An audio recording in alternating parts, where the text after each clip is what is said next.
The period in life we all know and face as adolescence is one filled with insecurities, drastic changes, and a slew of new emotional states that shape us for our years to come. And in those moments of pain and misguidance, we often find our answers and comfort through our peers, families, and through ourselves. In our modern age, social media and an access to an instantaneous, unlimited source of information brings in new factors and a new landscape for our generation to lose themselves within. It becomes easy for those with mental illness to disappear in the masses, to become just another statistic, and there are millions who would qualify as anxious, depressed, or even suicidal. A few weeks ago, author, clinician, and educator Dr. Horacio Sanchez gave a lecture to a room of our high school students and parents, during which he explained the way in which the brain processes stimuli, primarily the adolescent brain, and how that stimuli connects to feelings of unease and disappointment, the consumption of food for relief, our dependency on technology, and the impact of stress on the mind. Your kids actually need some stress to motivate them, but too much is debilitating. And that becomes a problem because if you get to a pace that's too severe, depression happens, emotional imbalance happens. So there was a certain irony in the audience that night. As Dr. Sanchez continued his lecture, cell phones and tablets would spring up during a lecture on the negative effects of technology in our society. So there's more social media, more interactions and socialization amongst teens occurring restlessly and silently. How many times are you checking your cell phone? The amount of speed of information produces some degree of stress. We have information at our fingertips, so the world is coming at us. There's nothing we're protected from. We know everything at any second and can see it.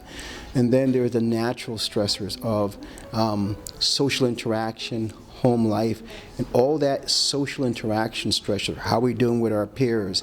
Who likes us? Who doesn't like us? Those things produce stress. So this American high school is a perfect example of a congregation of adolescents all coping with their own issues. Nearly 4,000 students come here on a daily basis to learn and socialize. On top of that, many of them struggle with family, financial, and a number of other external issues that affect the student body that play into the development of these disorders.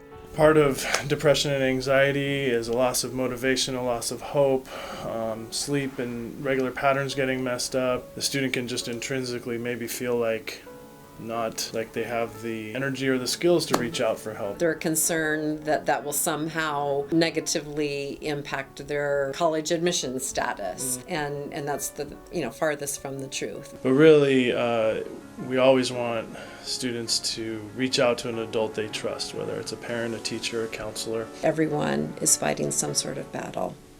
It may not look like it, but almost everyone is fighting some sort of battle. In this time of new friendships and unfamiliar places, we change and evolve, running, crawling, and limping our way into adulthood. And as we look back, we'll see all our flaws and mistakes. We come to realize that in those moments, we became the people we've grown to be. All the pain and misguidance we've known of adolescence can't be summed up so quickly.